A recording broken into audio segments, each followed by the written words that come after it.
Welcome back. Each week, our very own Trayvon Miles brings you the latest on Shorebirds players, not just about what they're doing on the field, but also getting to know the players off the field as well. Bird's Nest has been a summer sensation, and Trey is standing by with the latest edition. Who's on deck tonight, Trey?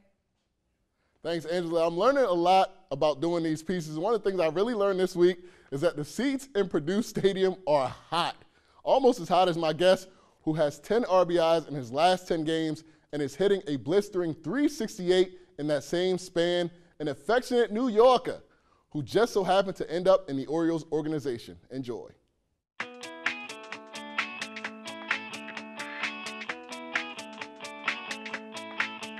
Shorebirds outfielder TJ Olachuk joining us. TJ, thank you so much for joining us. Thanks for having me. Out of Cortland Manor, New York, Winthrop Eagle turned Delmarva Shorebird. So the first thing I have to ask you is, what is the worst that someone's ever butchered your last name? I'm sure you got that before. Yeah, I mean, it's a tough one. Olachuk, Ochuk, they mess it up all the time. You kind of just get used to it and you just say, yeah, that's right. Individually, how you think the season's going?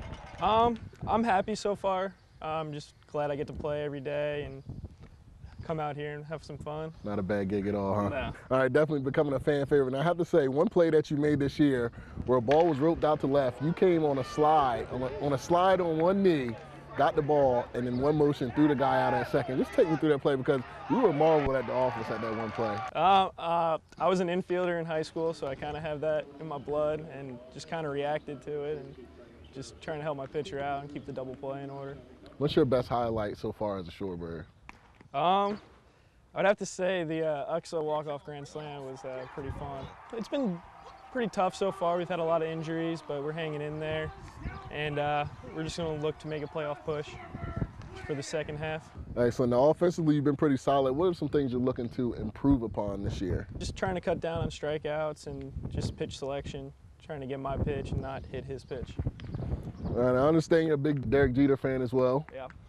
As a fan and as a professional player, how do you put into words what Jeter's meant to the game, and especially being a guy that grew up in New York? I mean, he was the perfect role model to look up to on and off the field. He never got in trouble. I think he never got ejected from a game, minor leagues or big leagues, so he just handled himself the right way and always played hard.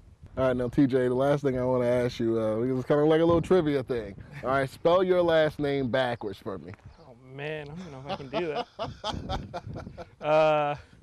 No pressure. You put me on the spot. K-U-Z-C-S-E-L-O.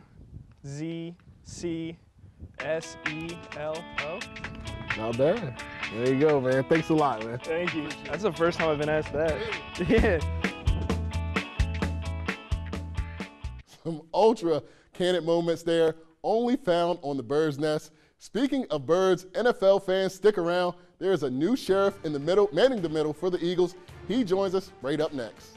Hi, I'm Julius White, Washington High starting pitcher, and you're watching Delmarva Sports Insider.